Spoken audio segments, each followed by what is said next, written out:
Hi, thanks for checking out our channel here. This is going to be hopefully a repair video on this particular unit. This is an old style Gallagher M1500. The story on this one was, I actually picked this up from a guy about 45 minutes from where we live at. And he lives about 45 minutes from us, but the farm is like 3 hours east and north of us, or whatever it is. So his dad actually bought this unit or installed it, whatever it was, back in 1994, 1995. And he says basically been up in that barn running ever since. They've unplugged it to fix fence, do this or that. He said, but it's basically been hanging up on that wall for 30 years. And so this is the first time it's ever quit. I said, do you have a storm come through? He's like, no, they had a bunch of ice, ice storm, snowstorm roll through, and knocked the power line. The power line got knocked down. Hit the fence, hit the barn, whatever happened, and it knocked power out to the barn. And so as soon as the power came back on, the unit wasn't working. So it probably picked up some kind of spike or something happened to it. So luckily, Gallagher themselves they will not really touch these old units because they don't make any brand new parts for them, so that they can't board swap, whatever. Then they just call it a loss and just tell you, that thing's too old, just buy a new one. Well, not us. We try to fix things. So, and these are, this unit, they started making a variation of this model called the Super 60. It's a little 2 next to the 60. And it looked just like this one, but it was in purple, but a different sticker, and a picture of a lamb or sheep head on the front of it. So, that was in the 80s. 1990. Oh, this is not looking good. We'll see what happens. Look at this. That is smoked. And I can already tell this has been worked on, and I'll tell you why in a minute. Okay, so somebody's worked on this before, because this is not the original circuit board. This circuit board is from 2011, so this has been worked on before. Plus, there's usually a little white thing. They call it module ejector because it's a module. They call it the circuit board. It's what they call it, a module. But it hinged, or it had a swivel point right here at the bottom, and it folded up, and a little nub on it that would stick this little hole right there, and would keep, it'd help you bend it down and lift this board up off these little prongs. They call it the module ejector. But this board is not original, and it actually doesn't look that bad on the inside. Oh yeah, I can see what's wrong with it already. So this burnt soot here is probably from 2011 time frame when this board was installed. This is a 2011 circuit board in here. So, and also this is not the same board, I don't think, from 2000 or from 1995 or 4 whenever this unit was made. See if this board here is called a VDR board. It's all its main function. Well, it has 3 functions, I guess. It's been worked on before. Yeah, this is not the original. See, the board's been touched up a little bit right there. So a board's been worked on. That is the original transformer, though, I think. Don't see the stick. There's a sticker there, but that's from when they tested the unit. But there's usually a sticker on the side or over here when has a part number on it from when it was replaced, or when they ordered it had a part number on there and maybe a sticker on it with a serial number, and that there's no sticker on there, so I think this transformer is original from whenever it was installed. Capacitors, I think they have been replaced because from back in 1990s, Gallagher was using Plessy Ducon, which was kind of a cream beige color. These are more of a white colored one. So, and it doesn't say Plessy Ducon on this. So this capacitor. So this board, these 2 capacitors, and possibly this board have either been replaced or worked, or this board's even worked on, and this board and these 2 capacitors have been replaced because these are not the original parts in the 1990s. So, but the board's bad. I'll show you what's wrong with it. The board did its job though, which is nice. Gallagher installed on these older units surge suppression type devices on their board they have this MOV right here. You see is black. It's a 420 volt MOV, or varistor, whatever you want to call it. And it's blown. Also, look at the resistor. Got the ceramic resistor got blown up. But the bulb's burned out. That's cosmetic. But the little, there's a thermal fuse, thermal cutout right here. And I'm sure it's blown because this is supposed to blow first. This little thermal fuse here. It's supposed to blow first. And if the lightning or whatever, if it's just a little too much and this doesn't catch all of it, that's supposed to blow second. So when this goes, this is also need to be changed. So we're going to change out this, that. I got to make sure I've got one. Look at that. This. Everyone see the inside of a ceramic resistor? There's what the inside looks like. Take a little coil, little wire wound resistor, ceramic thing around it. So we'll check the capacitor. But that guy, he was older gentleman, and his dad, I don't know how old his dad is, if his dad's still living or not, said he was pretty certain it had never been worked on. Well, it'd been worked on. We checked these capacitors. I told him I might check these out just because we're in there. These are 30 microfarad capacitor that should read 60, and they're reading 60 combined, and it's reading 50 combined, so it's a little low. I'll give him the, ask him if he wants to change them or not.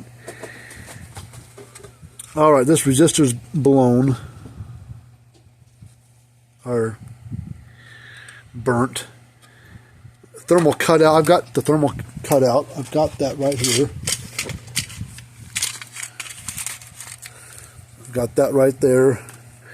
MOV, they've used blue, or red, or green, orange, black. They've all had all kinds of different ones, but the one I install, this one right here, happens to be red, which is I think the same one they had on there. But they had blue there for a while. They had an orange one, or kind of a orange, big cream colored one. I think older ones were black.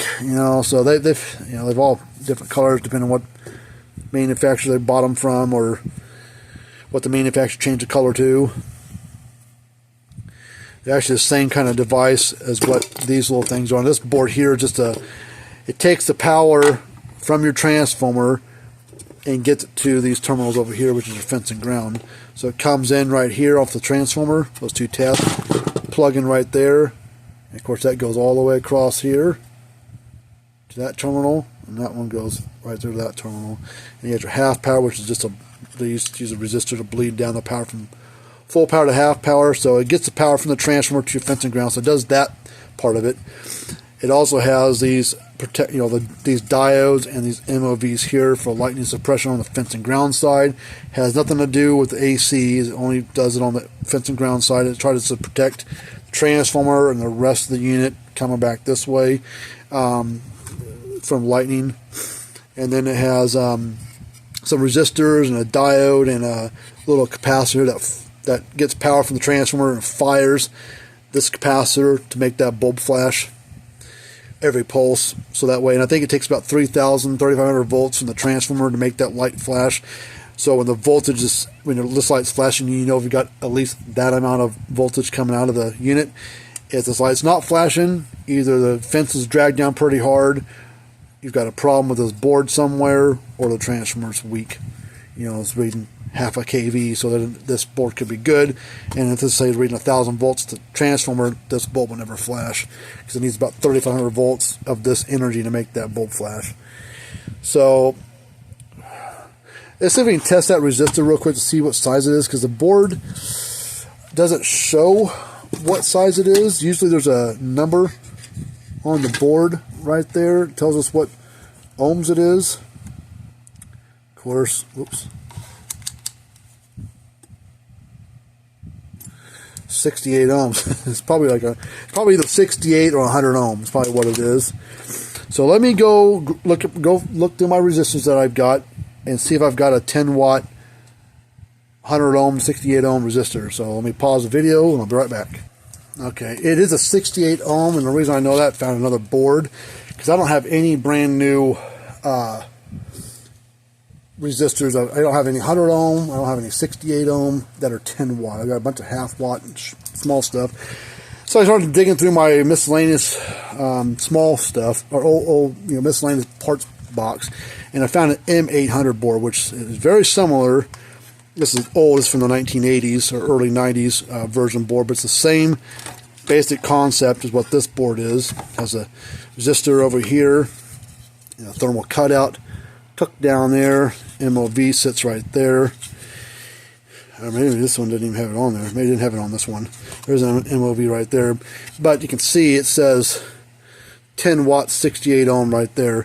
So if this resistor is good, I'm going to steal off of this board, put it on that one.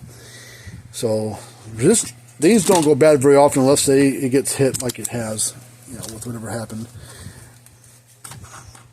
So we'll check. There's no polarity. Of course, the resistors.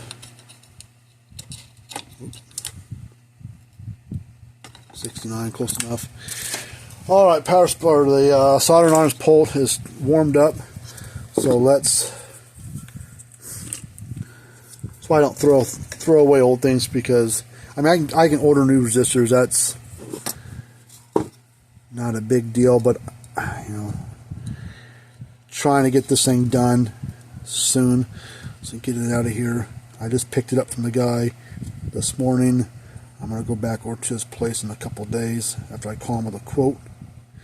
Sure, he'll fix it, because they've already replaced it, because I needed that fence hot that day. And they actually went out and bought a new Gallagher M1500, and they said they paid with tax. They paid close to $800 for it. And this unit back in the day was like $550, $600, so between $500 and $600 for this unit 25, 30 years ago. But they definitely got the money out of it. I mean, it's 30 some years old.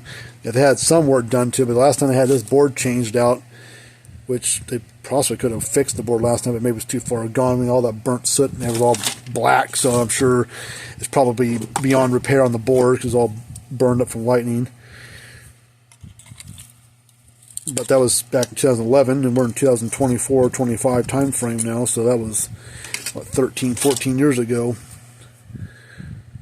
Not too shabby to be, if that's all the work that's ever had done, you'll be worked on, what, this will be the second time, maybe, in 30 years of use. I mean, how many things can you buy?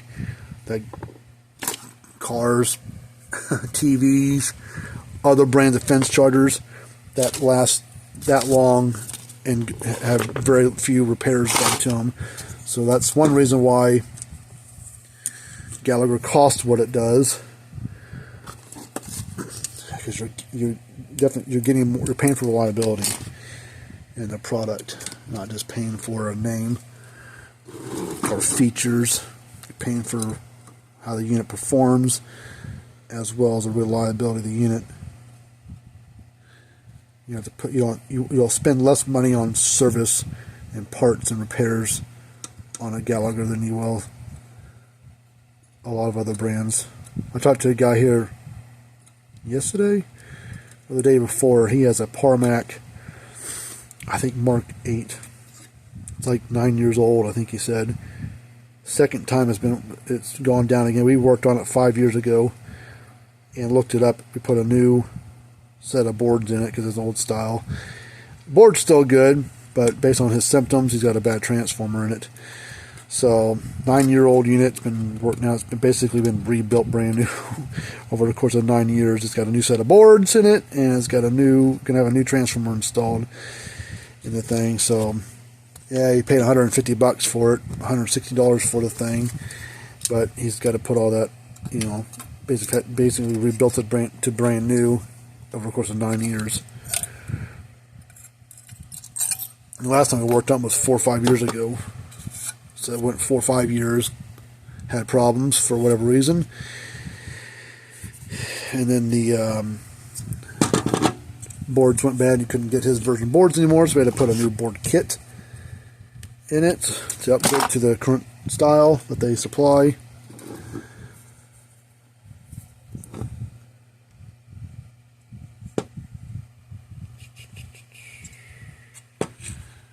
Which ones is it? Okay, it's this one.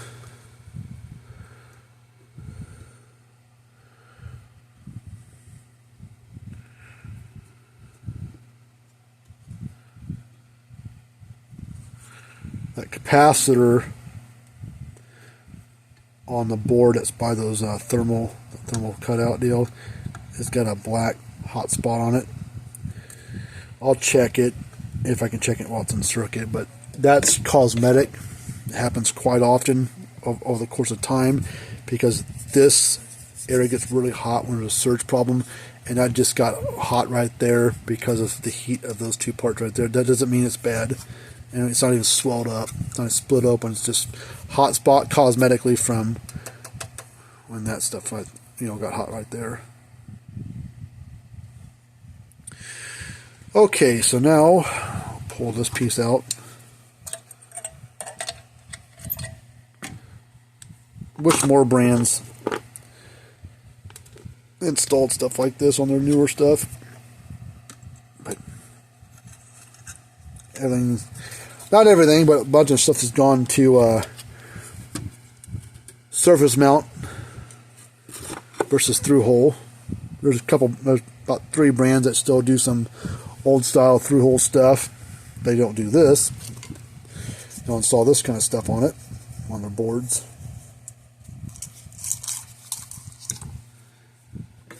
That might make it cheaper to fix, and then they don't make as much money on the thing long term because people aren't fixing them as much.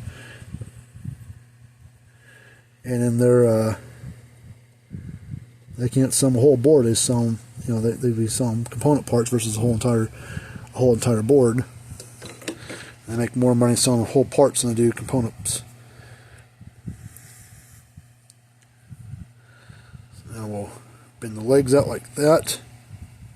Gallagher recommends to space them like that. It helps the heat transfer or dissipation or whatever. That's what they recommend to do, so that's out of habit. That's what we always do. Alright, where's that little clip? This is what holds the little loose.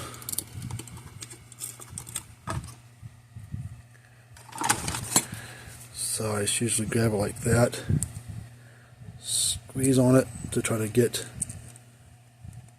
these to bend close a little bit so it gets a little tighter bite around that. That's better. Okay, where's that MOV?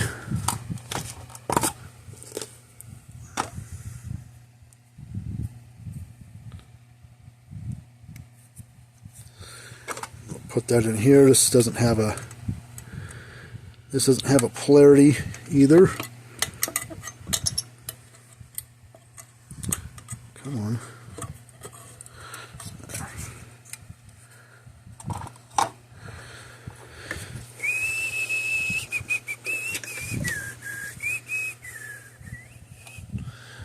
And we'll solder that on.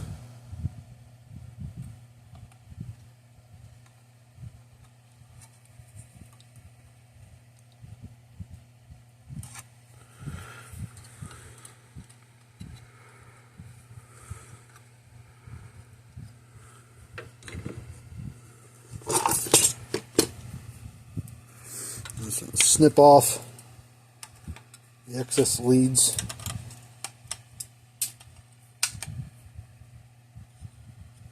I'm going to touch up that one right there.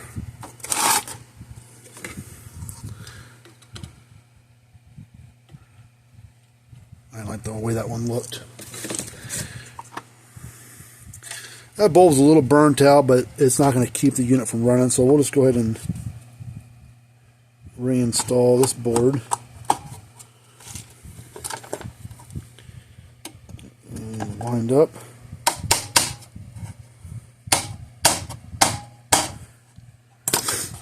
Okay. Next thing I want to do before I plug it in, I want to check the transformer primary and secondary side, just to see what they read. Primary down should put the board. It should be 0.1 to 1 ohm. Oh shoot, there it goes. 0.3 ohm, which you can see it, but it says 0.3. And we'll go across here to here. I don't know what this is, 10, 12 ohms maybe. 11. I think that's right for this version transformer, this model.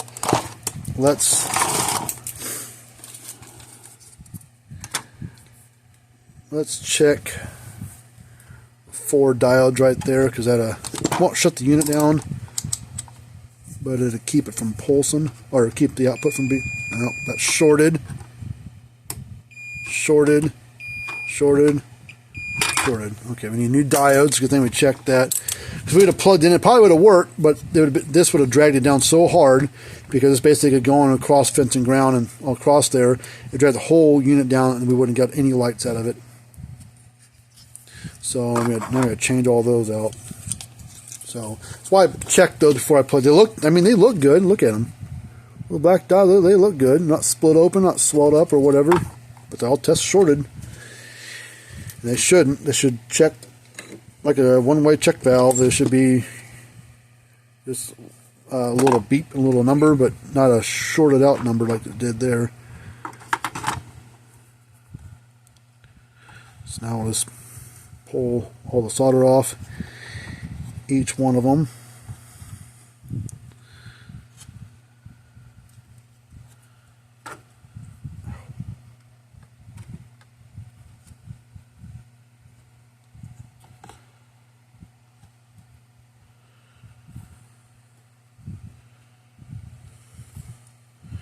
Come on.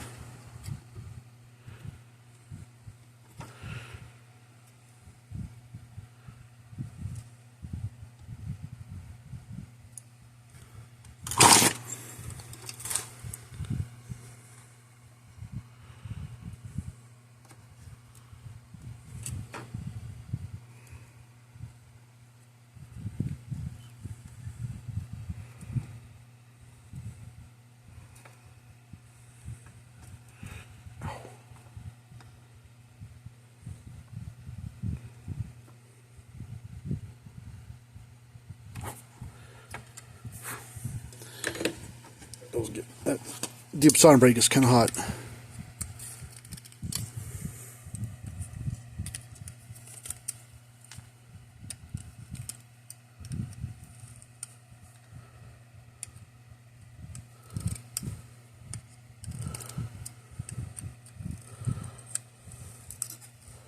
Oh shit, forgot one. Actually broke that lead off at the board. There's one more solder joint right there that I didn't get.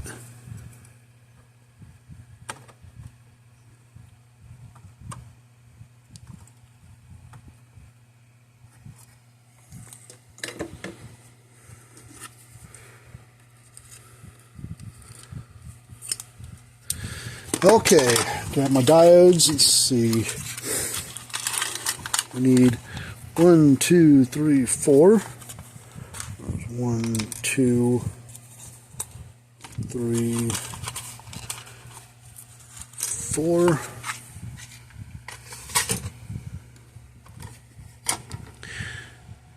Diodes do go in a certain way, and you can see they have a little kind of a symbol there. These might be a little big, actually. Yep. We need to make. Oh shoot. We need to make the hole in the board bigger. Just a little bit bigger, not a lot. Oh, damn. I've got a small drill bit that I use for this particular deal. And it ain't sitting up on a little magnetic strip where I put my bits and tools that I use every day, kind of thing, where I can store them at. Damn. Well, shoot, how can I put those on there? really don't want to put them on the bottom so I can they'll hit this piece of plastic there. Maybe I can get, because I've got a small drill bit here, but it's a little big. And by the time I drill through it, it's going to eat up almost all of the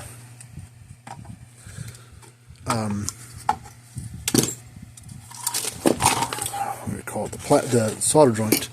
So I think what we'll do is we'll drill a hole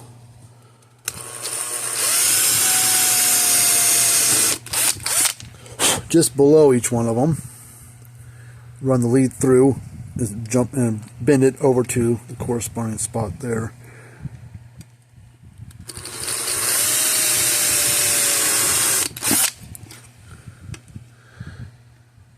Using the top.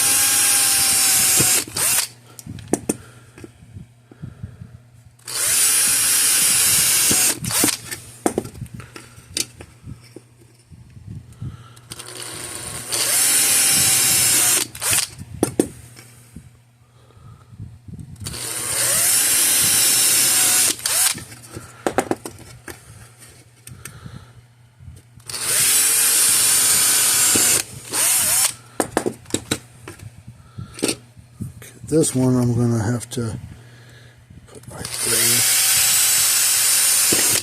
because the trace was right up above that one. So this one I had to put off so you can see the trace when it's right on the edge there. Put it right above it, I would have chewed right into it. Okay, now we'll start this again. So let's see. This one goes like that.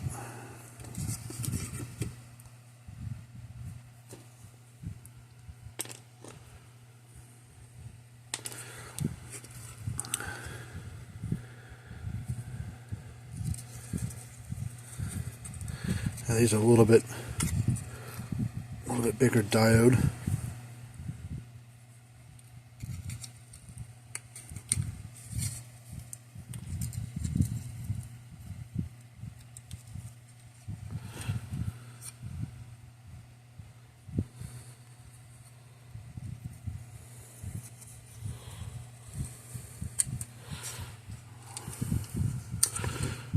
Okay, let's bend the legs over.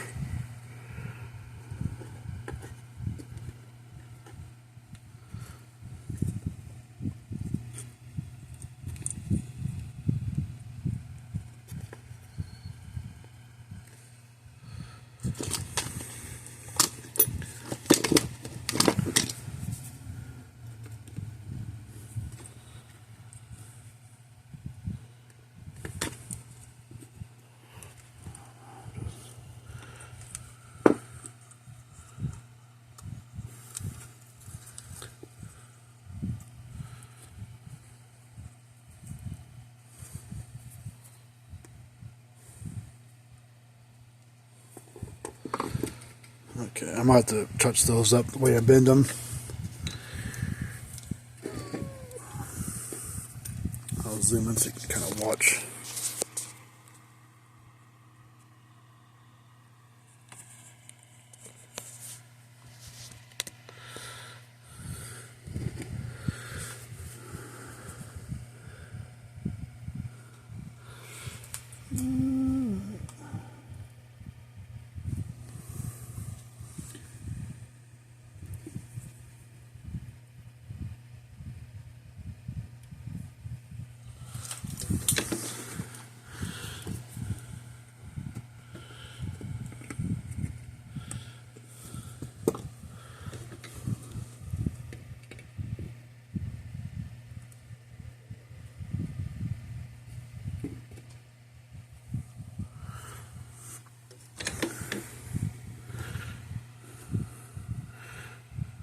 This one fell out.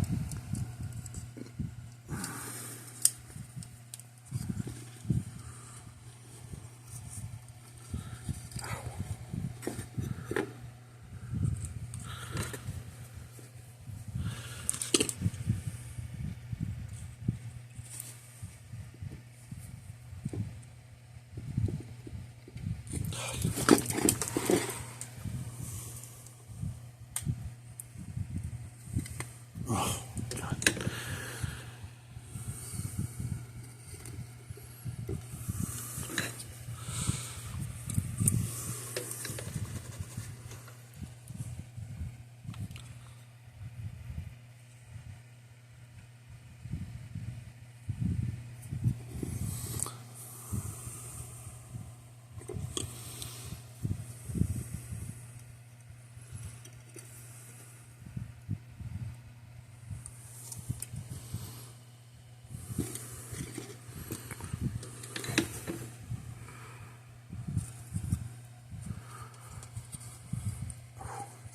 Heat.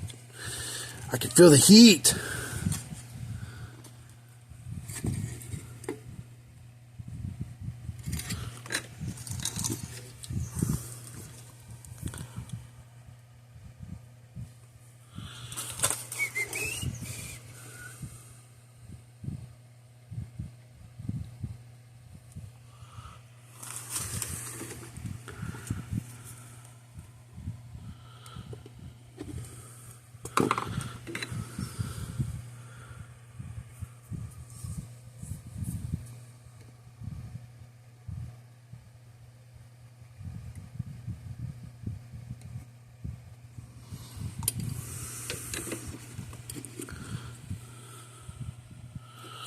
God damn, it's hot. Whew.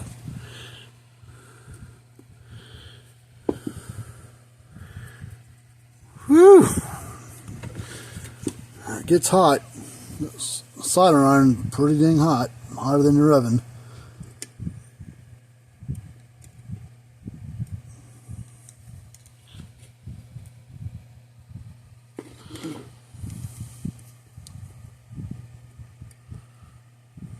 Come on.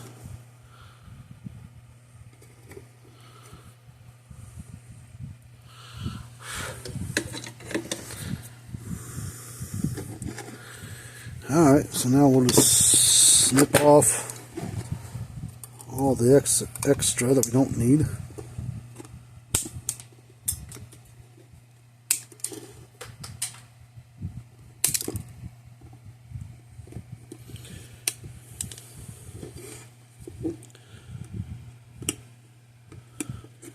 Come on.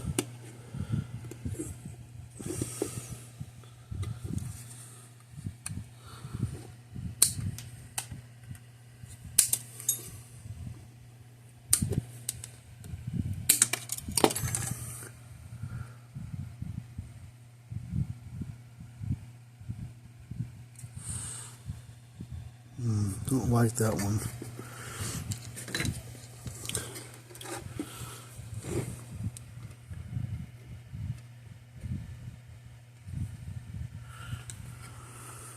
Yeah, that looks better.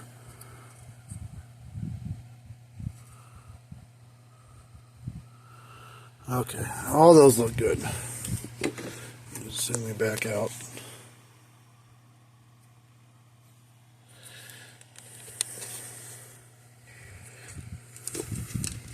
All the diodes are in the right orientation.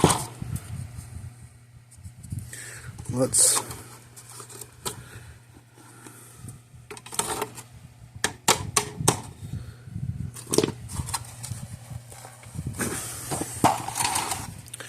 okay, let's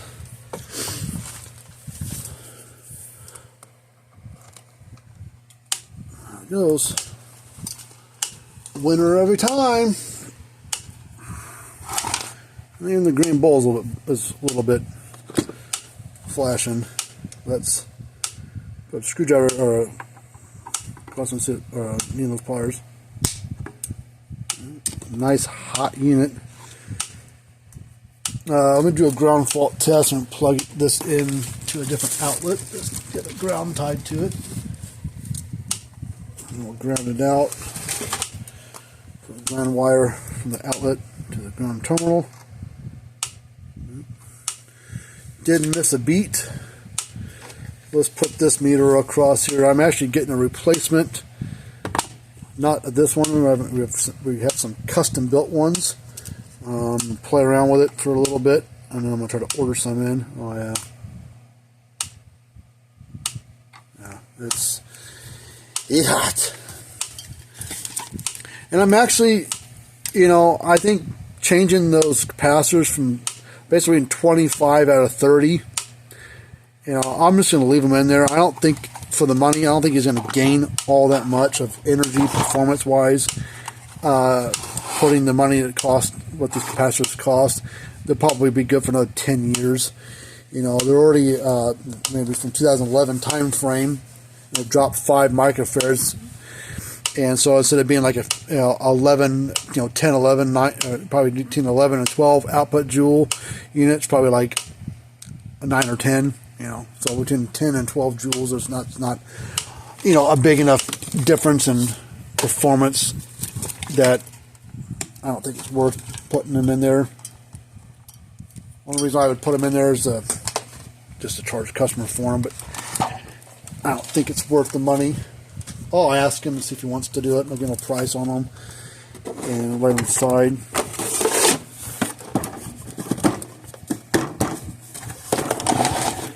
And then that green bulb is a little bit burnt out, but it's not terrible. Can we still see it? Yeah, we still see it here. See that nice and bright? Yeah, this unit's fine.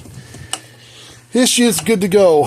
So I'll write the customer up and give him some quotes. 2 quotes. One as it is, one with the capacitors changed.